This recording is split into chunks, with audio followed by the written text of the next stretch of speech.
que pour ce soir, où nous voulons rendre hommage ici, que seul ton nom soit glorifié.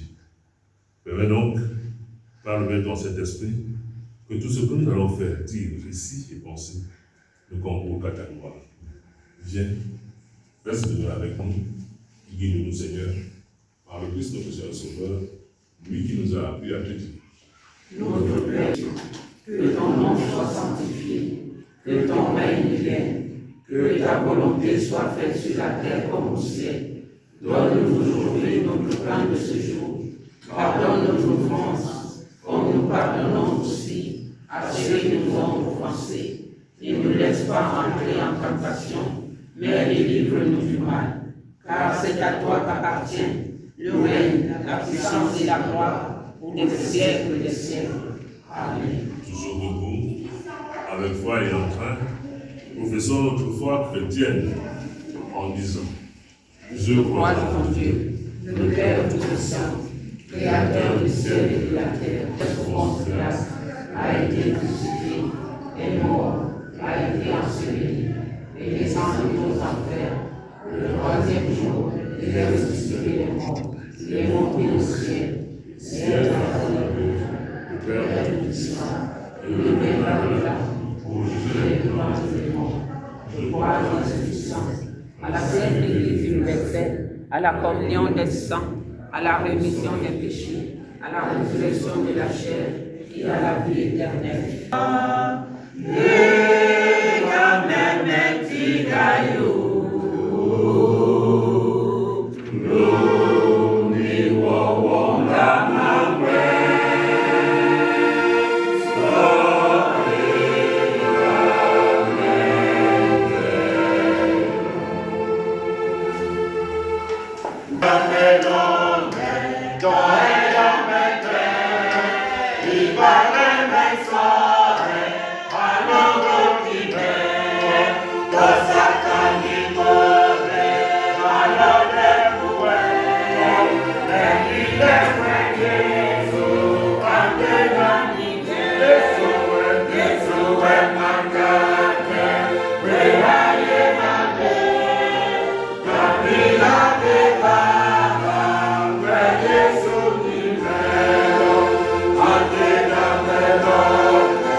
notre chemin qui nous attend. Et un jour, nous emprunterons ce chemin. Donc, nous allons donner la parole à la famille pour un petit moment d'adresse à ceux qui sont venus porter main forte et réconforter cette famille. Et aussi, c'est un petit moment de témoignage qui l'ancienne Église ici a été pour nous tous, de la commission, et pour ses propres enfants et sa famille.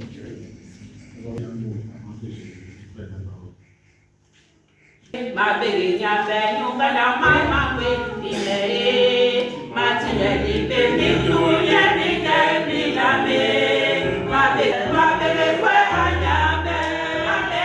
ma bella bella mama la ma go ne ma bella bella mama ya peste ma ti devi bene tu ya mi che la me ma bella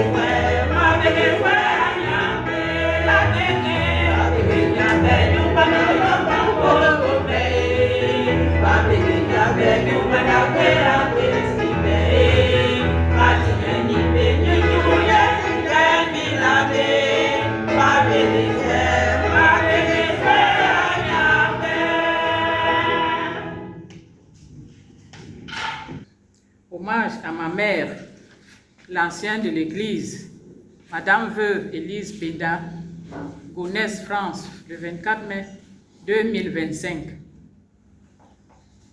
à Saint-François d'Assise.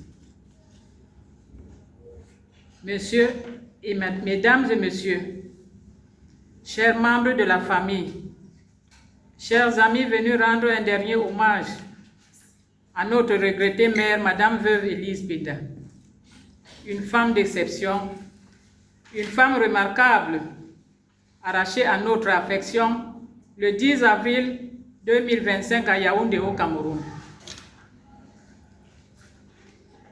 Nous voici rassemblés dans la douleur, mais aussi dans l'amour pour notre mère, notre sœur, notre amie, notre modèle qui s'est éteinte. Avec cette dignité et cette force tranquille qui la caractérisait, j'ai eu la grâce d'accompagner ma mère pas à pas.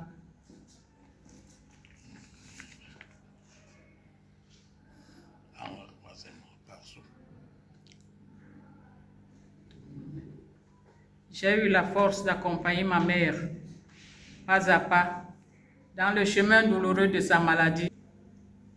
Nos échanges quotidiens étaient un mélange à consoler, à guider. Elle a su mettre son intelligence, son énergie et son amour au service de sa communauté et de tous ceux qui croisaient sa route. Et en sa qualité d'ancienne d'église, source d'apaisement et de réconfort, elle était un phare, une femme debout, fidèle à ses valeurs chrétiennes d'amour, de paix, de partage et de solidarité. Elle m'a chargée en tant qu'aînée de ses enfants de sauvegarder cet héritage parmi nous. Aujourd'hui, le vide qu'elle laisse est immense. Son soutien est vivant dans nos cœurs. Maman, tu as été une grande sœur, une amie, une conseillère et une confidente pour moi. Tu pars, mais tu ne disparais pas. Tu continues de suivre en chacun de nous. Tu continues de vivre en chacun de nous. Repose en paix. Toi qui as tant aimé, tant donné, tant enseigné. Nous te pleurons, mais surtout, nous te remercions. Pour toi, nous pouvons reprendre avec gratitude ce verset de Saint Paul. dans 2 Timothée. J'ai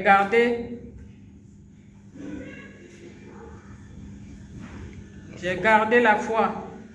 Désormais, la couronne de justice m'est réservée. Le Seigneur, le juste juge, me le donnera dans ce jour-là. Et non seulement à moi, mais encore à tous ceux qui auront aimé son avènement. Amen. Dans l'assemblée que je vais terminer mon mot avec le cantique. J'entends le cantique qui avance de notre Père la Tamasa. Que la Seigneur me ugalo, signe ici, me ugalo, signe ici, que la sole capisci, que la pamoja, que la polo caine, que la tayo, magnifique, bata sebe no de moto, que nada se, bata se.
Parler de sa vie en quelques lignes qui seront énumérées en 4 paragraphes. Je vais commencer. Chers représentants du clergé, chers amis venus d'horizons divers, chères familles, mesdames, messieurs, merci d'être venus vous associer à nous pour une soirée de prière et de méditation consacrée à notre mère, notre guide, une femme exceptionnelle, Madame Gabazani Bongué John Elise, arrachée à notre affection depuis le 10 avril 2025 à Yaoundé Cameroun. C'est une grande émotion. C'est avec grande émotion que je me tiens devant vous pour prendre la parole ce soir, pour lui rendre un dernier hommage. Elle laisse un vide immense, mais aussi une belle trace dans nos cœurs. De tous ceux qui l'ont connu, mon propos aura 5 points comme je vous ai dit. Le premier point, sa vie familiale exemplaire, son engagement associatif, l'institutrice dévouée, sa vie chrétienne engagée et la cruelle maladie qu'il a emportée. La vie de famille. Maman était fille unique du regretté Ngé John des Longon à son Badjek et de son épouse Sipo Lagobayegi. Elle a eu 3 frères. Elle quitte prématurément l'école et épouse Daniel Pédamonfeu Père, un doxin du clan Lopima à Malumbo Barnika. Il nous a précédés vers la félicité éternelle le 23 juillet 2013 et de cette union naquirent 9 enfants. Ainsi, comme vous le constatez, maman est partie dans l'affection des siens, entourée de sa famille, de ses frères, des belles-sœurs, de ses enfants, de ses petits-enfants.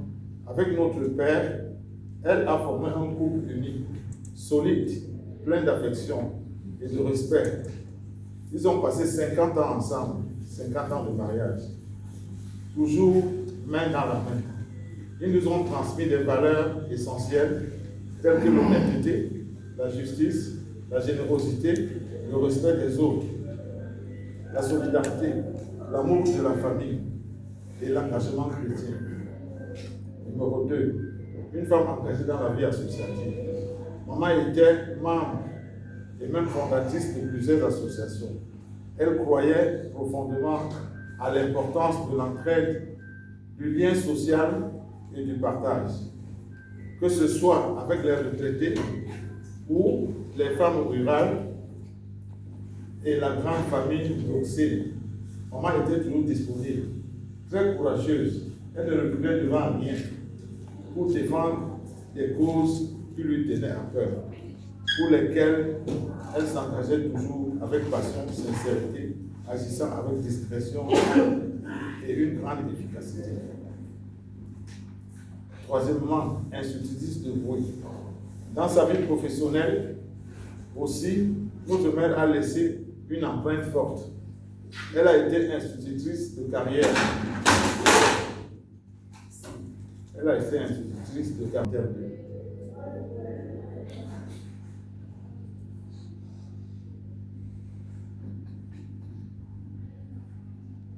Elle aimait transmettre des valeurs, des connaissances, des valeurs. Elle a été une vraie maîtresse au sens noble du terme. Maintenant, la vie chrétienne, sincère et engagée. La vie de ma mère est inséparable. La vie de ma mère est inséparable de sa foi. Elle était une chrétienne convaincue, pratiquante et fidèle dans une relation quotidienne avec Dieu. Ancienne de l'église de l'EPC en 50 ans. Conseillère du bureau national des femmes qui lui a discerné le diplôme d'honneur. Elle était surtout une chrétienne pratiquante attachée à l'expression de sa foi par des actes de bonté, d'humilité, de solidarité, d'amour, de prochain, de pardon. Pour elle, voir, ce n'était pas fuir la réalité, mais l'observer avec confiance. Cette réalité, c'est face à la maladie que son courage s'est révélé. Dans toute sa grandeur, la maladie de l'ostéoporose de son corps rongeait ses os, provoquant des vives douleurs constantes et une perte irréversible d'autonomie. C'est une maladie qui rend les os fragiles et plus scrupuleux et plus susceptibles de se casser. Elle touche surtout des filles selon la volonté de Dieu. Son combat contre la maladie incurable restera pour nous une leçon de vie pour toujours. C'est un modèle. Maman a été une femme brave et douce, discrète, lumineuse. Nous te pleurerons aujourd'hui, mais nous te remercions surtout pour tout ce que tu as été pour tout ce que tu as été pour nous, pour tout ce que tu as donné, cela vivant dans nos cœurs, dans nos souvenirs et dans ce que nous sommes devenus grâce à nous. Maman repose en paix. Je vous remercie. Ate da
es béni, Père éternel.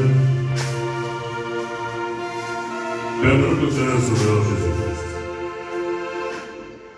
Et toute la création proclame ta louange.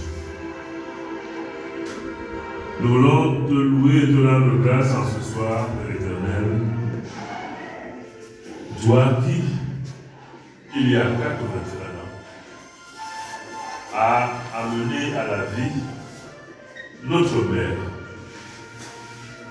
notre sœur, notre ami, notre compagnon, dans le service, dans l'église, l'ancienne de l'église, Penda Badiam Élise.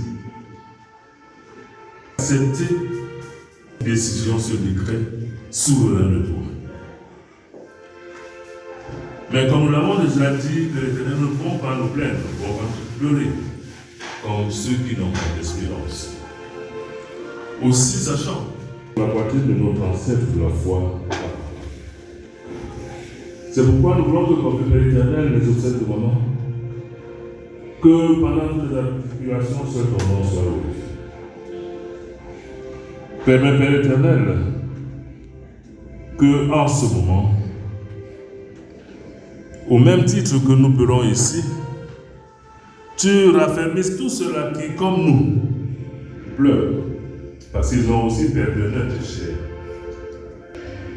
Mais donne-nous, Père éternel, de nous rappeler toujours que nous tous sommes appelés à nous présenter devant toi un jour à ton appel. Permets-nous de nous préparer comme maman à répondre à ton appel et donne-nous d'accepter cette gratitude, cette grâce que tu lui as accordée. Ta parole dit, Seigneur, les jours de nos vies s'élèvent à 70 et à 80 pour les plus robustes. Néanmoins, d'être compté parmi les robustes, parce que tu lui as donné de compter des jours 80, 81. Que seul ton nom soit là. Merci pour l'amour que tu lui as manifesté, Père éternel. Merci pour l'amour que tu continueras à lui manifester à travers Jésus. Dans le Christ, notre frère Seigneur Jésus-Christ. Amen. Amen. Amen.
mais ouvre nos yeux pour recevoir les merveilles de ta loi. Que celui que tu as choisi ce soir ne soit que le messager de ce que toi tu diras. Au nom de ton Fils Jésus-Christ. Amen. Amen. Apocalypse 14, verset 13. Et j'entendis du ciel une voix qui disait, écrit, heureux dès à présent les morts qui meurent dans le Seigneur. Oui, dit l'Esprit, afin qu'ils se reposent de leurs travaux, car leurs œuvres les suivent. Heureux l'homme qui ne marche pas selon le conseil des méchants, qui ne s'arrête pas sur la voie des pécheurs, et qui ne s'assied pas en compagnie des moqueurs, mais qui trouve son plaisir dans la loi de l'Éternel, et qui la médite jour et nuit. Il est comme un arbre planté près d'un courant d'eau, qui donne son fruit en sa saison, et dont le feuillage ne se flétrit point. Tout ce qu'il fait lui réussit. Il n'en est pas ainsi des méchants. Ils sont comme la paille que le vent dissipe. C'est pourquoi les méchants ne résistent pas au jour du jugement, ni les pécheurs dans l'assemblée des justes. Car l'Éternel connaît la voie des justes, et la voie des pécheurs mène à la vie. Parole de l'Éternel. Nous avons grâce à Dieu.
Nous verrons le Rédempteur un jour comme notre mère et nous serons dans la joie. L'environnement qui nous permet de dire quelques mots sur ce qu'est la vie après cette vie où on ne pense plus à l'autre vie, on ne pense qu'à cette vie actuelle. L'autre vie existe bel et bien, et c'est cette vie que nous devons rechercher.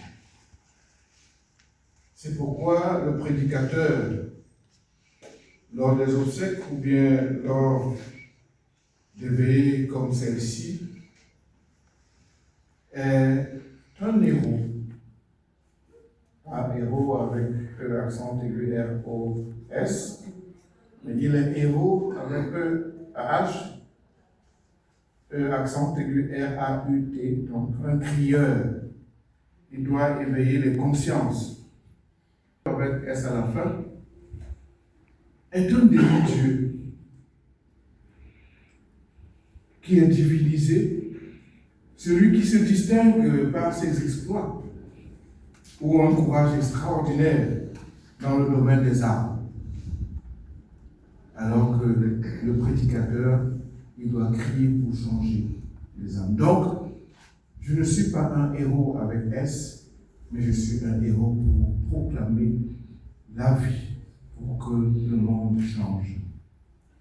Après donc, mes frères et sœurs, c'est pour les mêmes. Revenons. Si nous sommes rassemblés en cette occasion, en ce jour, c'est pour pleurer notre bien-aimée maman, l'ancienne de l'église, Élise Pena, affectueusement appelée Mantomeli Pena, pour ceux de la Malienne qui sont là. Et comme vous avez suivi les témoins tout à l'heure, il n'y a pas de diacre ici. J'ai vu pourtant quelqu'un avec un foulard bleu ciel. Et vous me voyez en tant que son produit. Et une chrétienne accomplie. Nous rendons enfin grâce à l'Éternel notre Dieu pour le 5e évangile de Jésus-Christ que nous avons lu à travers la vie et l'œuvre de sa servante. L'évangile n'est pas que parler, mais on voit l'évangile en la vie comportementale d'un individu. C'est là qu'on maîtrise qu'il a eu Jésus-Christ, et on l'a vu. Et pour cette occasion, nous avons donc voulu nous ressourcer dans cette béatitude de Jean, tirée de l'Apocalypse, qui porte son nom. J'entendis du ciel une voix qui disait, écrit, heureux dès à présent, les morts qui meurent dans le Seigneur. Oui, dit l'Esprit, afin qu'ils se reposent de leurs travaux, car leurs œuvres les suivent. Indice à partir duquel je nous propose le thème suivant. Le privilège des morts qui meurent en Christ. L'avantage qu'a les morts qui meurent en Christ. L'avantage particulier qu'ils ont plus que les autres, ceux qui ne meurent pas en Christ. Cette faveur que Dieu accorde à ceux qui meurent dans sa connaissance. Bien-aimés frères et sœurs, qui sont donc ceux-là qui ont la faveur de Dieu après leur mort? Pourquoi sont-ils heureux? Qu'est-ce qu'il faut supporter? Parce qu'il y a un coût à supporter pour devenir les bons morts, pour intégrer le rang de ces élus. Voilà expressément évoqué les interrogations qui enrichiront notre message de ce soir. Mais avant de vous proposer des réponses à ces lancinantes questions,